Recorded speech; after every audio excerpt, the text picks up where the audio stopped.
Make your child sharper and smarter with SIP Abacus. Book a free trial class today. கேரியர்ல நான் முடிக்காம போன ஒரே ஒரு கேஸ் சேனாபதி.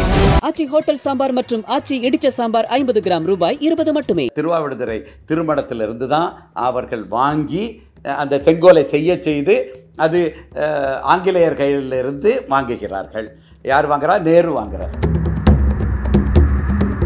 அந்த சுதந்திர காலத்தில் வாங்கின வரலாற்றை தான் மோடி அவர்கள் திரும்பவும் புதிய பாராளுமன்ற கட்டிடத்தில் அதற்கு ஒரு முதன்மை கொடுத்து அதை சிறப்பாக செய்ய நினைச்சார். இந்த செங்கோலை இங்கே வைத்ததன் மூலம் இந்த நாட்டு மக்களுக்கு நீங்கள் என்ன சொல்ல விரும்புகிறீர்கள் அப்படின்ட்டு கேள்வி கேட்கிறார்கள். குடிமக்களில் ஒருத்தருடைய பெண்ணுக்கு இழுக்கு வரும் பொழுது தன் கையை குறைத்து செங்கோலை நிறைக்கிறான்ங்கிறாங்க. அப்படி ஒரு மன்னர்கள் வாழ்ந்த செங்கோல்கிறது அரச சபையோடு இருக்கிறது. மகால்கிறது அந்தப்புறம் அதில் பெண்கள் இருந்திருக்கிறார்கள். அப்போ இது அடிமை என்றால் மதுரையிலிருந்து திருமலை நாயக்கர் மகாலை இடிச்சிடலாமா? கடவுள்கள் எல்லாரும் அருளாட்சி அரசாட்சி ரெண்டையுமே கையில் வச்சிருந்தாங்க. மன்னனின் நேர்மைங்கிற ஒன்றை மட்டும்தான் செங்கோல் குறிக்கிறது. அது எந்த ஆட்சி முறையாக இருந்தாலும் அதில் ஒன்றும் பிரச்சனை இல்லை. சாமி, இப்போ ராகுல் காந்தி அவர்களுடைய நாடாளுமன்ற பேச்சு, அதுலேயும் ஆன்மீகம் சார்ந்து அவர் நிறைய விஷயங்களை குறிப்பிட்டு சொன்னதில் இந்த செங்கோல் பற்றி பேசுகிறார். இந்த செங்கோல் எப்போவுமே ஒரு விவாத பொருளாகவே இருக்குது. அதை வச்சதுலேருந்தே ஒரு விவாத பொருளாகவே இருக்குது. ஆக்சுவலி இந்த செங்கோல் அப்படிங்கிறப்ப முதல் முறையாக அந்த செங்கோல்னு ஞாபகம் வரும்போதெல்லாம் சிவனடியார்கள் தான் ஞாபகம் வர்றாங்க. ஏன்னா அவங்கெல்லாம் சேர்ந்து தான் போய் ஒரு விழா எடுத்து அந்த மாதிரி பிரதமர் கையில் செங்கோல் கொடுத்ததெல்லாம் நம்ம நினைவுக்கு வருது. அந்த செங்கோலுக்கான உண்மையான அர்த்தம் என்ன? அது பாராளுமன்றத்தில் வைப்பது முறையா? ராகுல் காந்தி அவர்களும் தொட்டிருக்கிறார்கள். அதே மாதிரி நமது மதுரையிலிருந்து பாராளுமன்ற உறுப்பினர் வெங்கடேசன் அவர்களும் அதை பற்றி பேசியிருக்கிறாங்க. இப்போ தமிழ்நாட்டுக்கு வெளியே இருந்து ராகுல் காந்தியோ இல்லை மகுவா கூட பேசியிருக்கிறாங்க, மேற்குவங்காலத்து பாராளுமன்ற உறுப்பினர்கள். அந்த ராகுல் காந்தி அவர்களுக்கோ இல்லை மகுவா அம்மையார் அவர்களுக்கோ இந்த செங்கோலை பற்றி முழுமையான விளக்கங்கள் தெரியாது. அப்போ அவர்கள் அதை தவறுன்னு சொல்கிறத நம்ம ஒரு பெரிய குற்றமாக கருத முடியாது. இந்த செங்கோல் இப்போ பேசுபொருளாகவும் தவறாகவும் சித்தரிப்பதற்கு காரணம் நமது மோடி அவர்கள் அதை புதிய பாராளுமன்ற திறப்புலாவில் அதை கொண்டு பயன்படுத்தினார் அப்படிங்கிறது தான். உண்மையிலேயே அவர் இந்த பாராளுமன்ற கட்டிடங்களுக்கு பயன்படுத்தும் பொழுது, புதிய பாராளுமன்றத்தில் பயன்படுத்தும் பொழுது அதற்கு காரணம் என்னவென்றால், இந்தியா சுதந்திரம் அடையும் பொழுதே நேரு அவர்கள் அந்த வெள்ளையர்களிலிருந்து ஆங்கிலேயர்களிடமிருந்து நம்ம சுதந்திரம் வாங்குகிறோம், அதுக்கு பேப்பர்லாம் தாள்கள்லாம் கையெழுத்திடுகிறோம், அதாவது டாக்குமெண்ட் வைஸ் அது சரியாக இருக்கிறது. ஆனால் ஒரு குறியீடு மாதிரி அவர்கள்ட்டிருந்து அதிகாரத்தை வாங்குவது எப்படி அப்படிங்கிறதுக்குல நேருவுக்கு அதில் ஒரு பெரிய தெளிவு இல்லை. அப்போ தமிழ்நாட்டில் இருந்து சென்ற அந்த ராஜகோபாலாச்சாரியார் அவர்கள் தான் சொல்கிறாங்க, செங்கோல்ன்ட்டு ஒன்று இருக்குது. நமது தமிழக மக்களும் சரி மன்னர்களும் அதை ஒரு அரசாட்சியின் அங்கமாக வைத்திருந்தார்கள். நீதி நேர்மை எல்லாவற்றிற்கும் அதற்கு முதன்மை கொடுத்திருந்தார்கள். புலவர்களும் அந்த செங்கோலாக பாதுகாக்கப்பட்டால் தான் முறையான குடிமை ஆட்சி இருந்துச்சுன்னா தான் அதை செங்கோலை பாடுவார்கள், மன்னனையும் பாடுவார்கள். அப்படியெல்லாம் செங்கோலின் பெருமையை எடுத்துக்கொள்ளி அந்த செங்கோலை நாம் அரசாங்கத்திலிருந்து வாங்கிடலாம் அப்படின்ட்டு தமிழகத்தில் இருந்த இந்த திருவாவடுதுறை திருமணத்திலிருந்து தான் அவர்கள் வாங்கி அந்த செங்கோலை செய்து அது ஆங்கிலேயர் கையிலிருந்து வாங்குகிறார்கள். யார் வாங்குறா? நேரு வாங்குறார். சுதந்திரம் வாங்கும் பொழுதே இது நடந்தது. அது மட்டுமல்ல, அப்போ திருஞான சம்பந்தர் பாடிய நாளை வானில் நம்மவர் அரசாழ்வார் ஆணை நமதே அப்படின்ட்டு, நம்மவர் நாளை அரசாழ்வார்கள் ஆணை நமதேன்னு உண்மையான தெய்வ குழந்தைன்னு பார்த்திங்கன்னா திருஞான சம்பந்தர் தான். அவருடைய பாடல்கள் அன்று ஒலிக்கப்பட்டு அதே நேரத்தில் வாங்கின வரலாறு இருக்கிறது. அந்த சுதந்திர காலத்தில் வாங்கின வரலாற்றை தான் மோடி அவர்கள் திரும்பவும் புதிய பாராளுமன்ற கட்டிடத்தில் அதற்கு ஒரு முதன்மை கொடுத்து அதை சிறப்பாக செய்ய நினைச்சார். அது நேரு அவர்கள் எந்த திருமணத்தை தொடர்பு கொண்டார்களோ, எந்த ஆதீனத்தை தொடர்பு கொண்டார்களோ, அந்த திருமணத்தை இன்றைய ஆதீனமாக இருப்பவர்கிட்ட தான் அதே செங்கோல் உருவாக்கப்பட்டு அந்த பாராளுமன்றத்துக்கு சென்றது. பாராளுமன்றத்துக்கு செல்லும் போதும் பாருங்கள், முன்னால் அந்த தமிழ் மடாதிபதிகள் தான் முன்னால் போகிறாங்க, பின்னாடி தான் மோடி அவர்கள் வருகிறார்கள். வடமொழி சமஸ்கிருதம் ஓதுபவர்கள்லாம் அதுக்கும் பின்னாடி தான் வராங்க. தமிழ்நாட்டில் பார்த்திங்கன்னா நம்ம திருமால் கோயில்கள் எல்லாத்துலேயுமே, வைணவ கோயில்கள் எல்லாத்துலேயுமே தமிழை முன் செலுத்துதல்கிற ஒரு பாரம்பரியம் இருக்கிறது.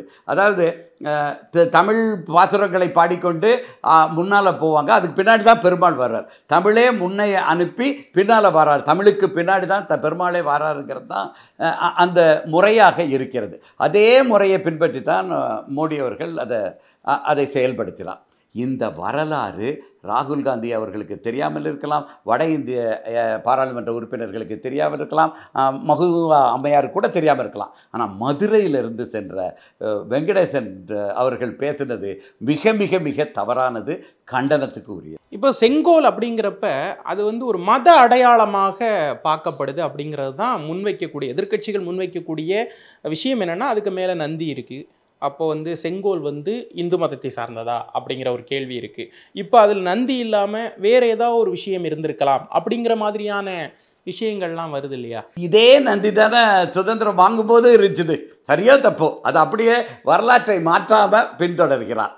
ஆனால் இந்த செங்கோல்கிறது எப்படி போற்றி பாதுகாக்கப்பட்டதுங்கிற வரலாறு இப்போ தமிழக எம்பியாக இருக்கிறவர்கள், பாராளுமன்ற உறுப்பினர்களாக இருக்கிறவர்கள் அதை பாராளுமன்றத்தில் பதிவு செஞ்சால் அது சிறப்பானதாக இருந்திருக்கும். இவர் நம்ம வெங்கடேசன் அவர்கள் என்ன சொல்கிறாங்க, 2 வகையான குறிப்புகள் சொல்கிறாங்க. ஒன்று பெண்ணடிமைத்தனம். இந்த செங்கோலை இங்கே வைத்ததன் மூலம் இந்த நாட்டு மக்களுக்கு நீங்கள் என்ன சொல்ல விரும்புகிறீர்கள் அப்படின்ட்டு கேள்வி கேட்கிறார்கள். இந்த கேள்வி மிக மிக மிக தவறான கேள்வி. ஏன்னா மன்னர்கள் என்றால் அந்த புறத்தில் வச்சு நிறைய பேரை அடக்குமுறை வைத்து அதை அடிமைப்படுத்தினார்கள்ங்கிறது தமிழக வரலாற்றில் கிடையவே கிடையாது. நிறைய மனம் முடித்து கொண்டார்கள். அதில் பல மனம் வந்து அந்த அரசியல் காரணங்களுக்காக, நாட்டு மக்களின் பாதுகாப்பிற்காக, பல நாட்டு மன்னர்களின் உறவும் துணையும் வேண்டும் என்பதற்காக இது நடத்தப்பட்டது. அதுக்காக அவ்வளவு பெண்களும் முழுக்க முழுக்க தங்களது விருப்பத்தோடு தான் அந்த திருமணத்திற்கு உடன்பட்டு இருக்கிறார்கள். அந்த அந்தப்புறத்தில் இருந்து கொண்டு இந்த நாட்டு மக்களுக்கு தன் நாட்டு மக்களாலேயோ இல்லை இந்த நாட்டு மக்களுக்கு வேறு யாராலும் எந்த பிரச்சனையோ தொல்லையோ வரக்கூடாதுங்கிற அந்த ஒற்றர் படையை பாதுகாத்து அந்த தகவல்களை மன்னருக்கு சொல்லிக்கொண்டு தான் இருந்தார்கள். இப்போ அடிமைகளாக இருந்தார்னா நீங்கள் அந்த பாண்டிய நெடுஞ்செழியன் காலத்திலே நீங்கள் எடுத்துக்கலாம். கோப்பெருந்தேவி அடுத்த நாள் சபைக்கு போகிறாங்க. அன்றைக்கு இரவே இவர்களுக்கு கெட்ட கனாவுக்கெல்லாம் கண்டு வருகிறது. தோழிகிட்ட சொல்கிறாங்க, குடையுடன் கோலும் வீழ்ந்தது கான். இது வெண்கொற்ற குடையும் வீழ்கிறது, இந்த செங்கோலும் வீழ்கிறதுங்கிறத தோழிகிட்ட சொல்கிறாங்க. பாண்டிய நெடுஞ்செழியன்ட்டை சொல்லி எச்சரிக்கை செய்கிறார்கள். அப்போ இவர்கள் எப்படிப்பட்ட நாட்டு மேலையும் கணவன் மேலையும் எவ்வளவு ஒரு அக்கறை இருந்திருந்தால் ஒரு தவறு நடக்கப் போகிறது, தீங்கு நடக்கப் போகிறதுங்கிறத முன்கூட்டியே கணிக்கும் ஆற்றல் இருந்திருக்கும். இவர்கள் ஒரு அடிமை என்னை இப்படி அடிமைப்படுத்திட்டானேன்னு அழுது கொண்டு இருந்தால் இந்த மாதிரியான நிமித்தங்களும் கனவுகளும் அவர்களுக்கு வந்திருக்காது.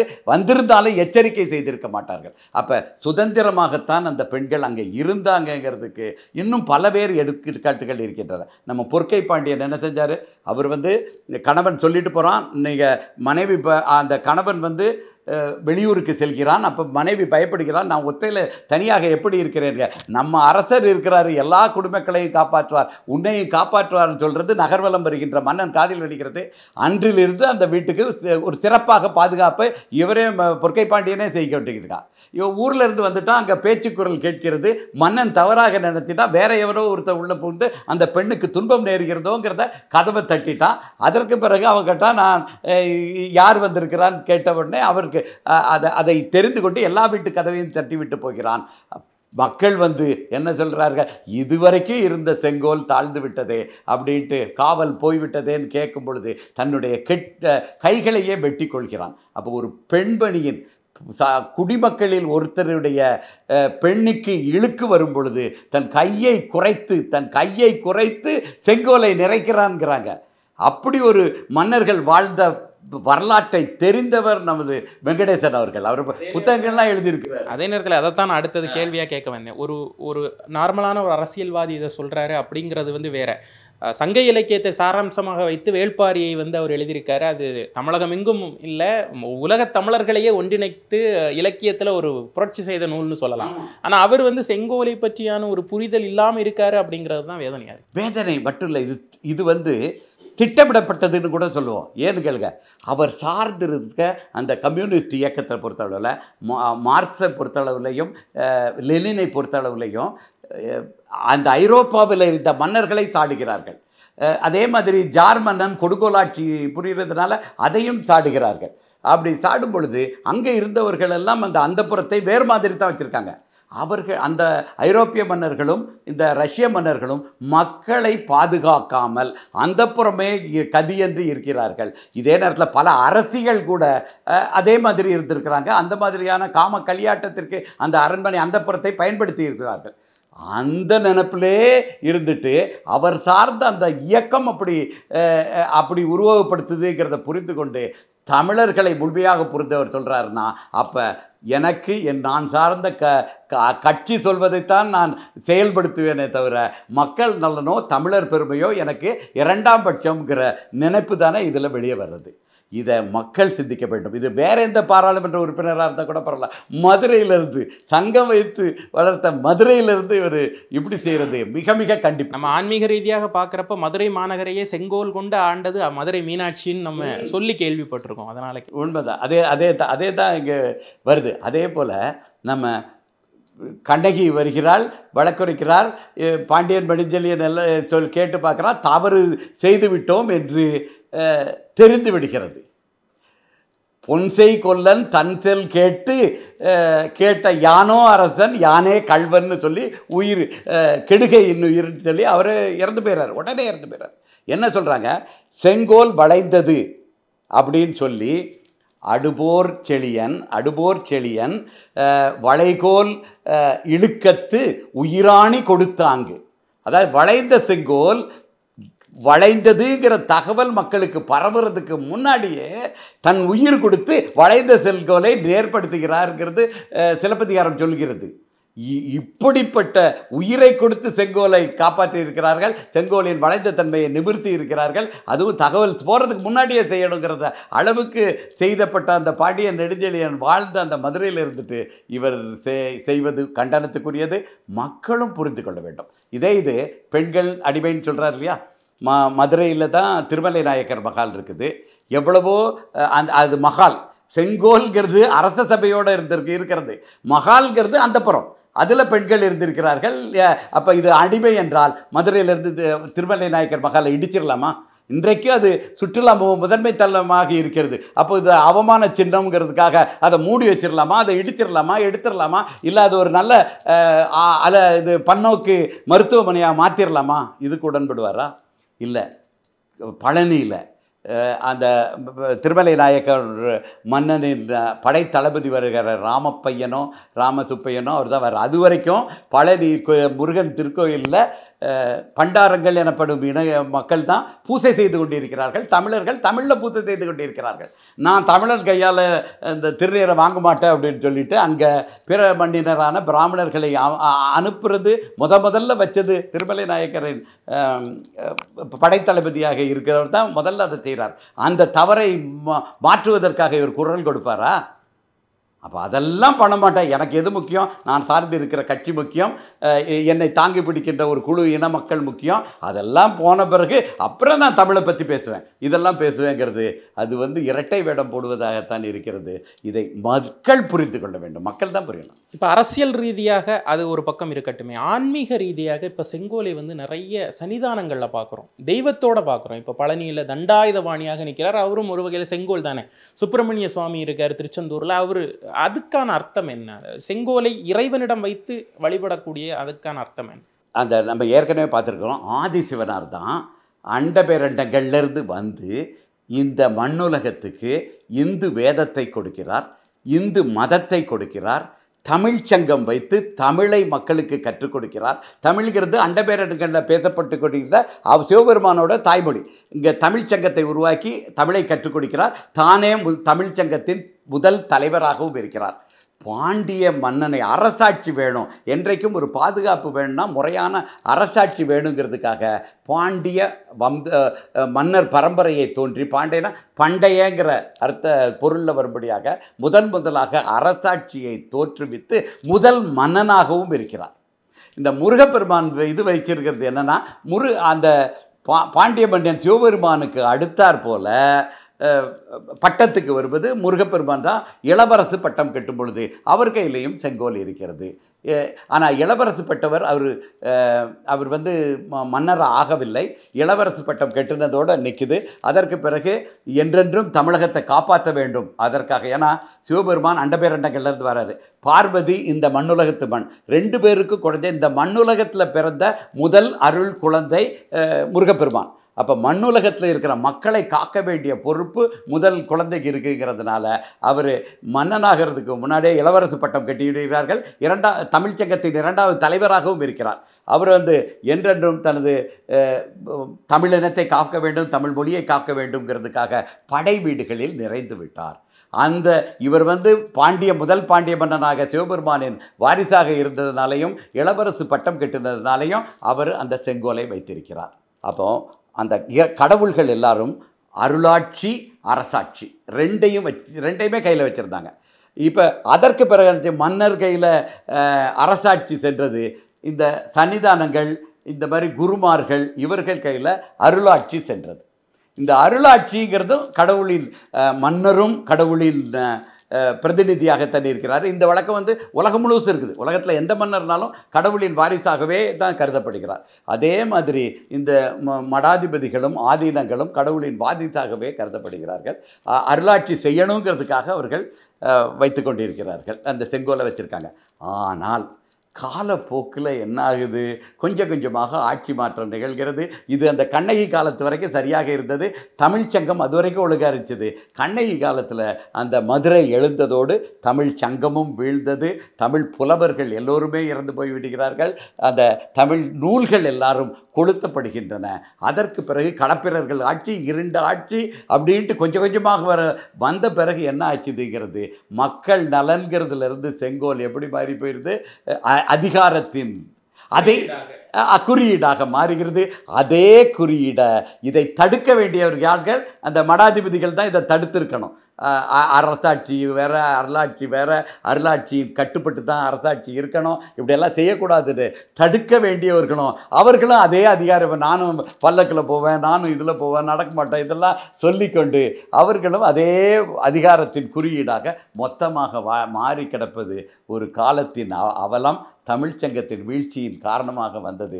இது எல்லாத்தையும் நம்ம மீட்டெடுக்கணும். பழம்பெருமைகளை மீட்டெடுக்க வேண்டும் என்றால் சிறப்பாக அந்த முறைகளை இன்றைய காலகட்டத்தில், அது மன்னராட்சியாக இருந்தாலும் சரி, மக்களாட்சியாக இருந்தாலும் சரி, நாளைக்கு புதுதாக ஒரு ஆட்சி முறை வந்தாலும் சரி, மக்கள் நலன்களை குறிக்கிறது தான் செங்கோல். அப்போ செங்கோல்கிறது பெண்ணடிமை, மக்கள் நல, நேர்மையை பற்றியும் வெங்கடேசன் அவர்களே சொல்கிறாங்க. 2ஆக பிரிக்கிறாங்க.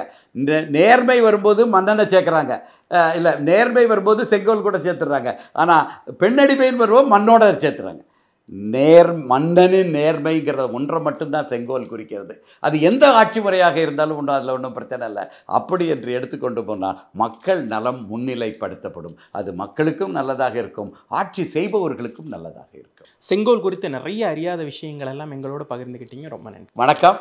கலாட்டா ஊடக நண்பர்களுக்கு இந்துவேத மறுமலர்ச்சி இயக்கத்தின் வணக்கங்கள், வாழ்த்துக்கள். ஓம் திருச்சிற்றம்பலம். ஓம். Make your child sharper and smarter with SIP Abacus. Book a free trial class today. கேரியர்ல நான் முடிக்காம போன ஒரே ஒரு கேஸ் சேனாபதி. ஆச்சி ஹோட்டல் சாம்பார் மற்றும் ஆச்சி இடிச்ச சாம்பார் 50 கிராம் ரூபாய் 20 மட்டுமே.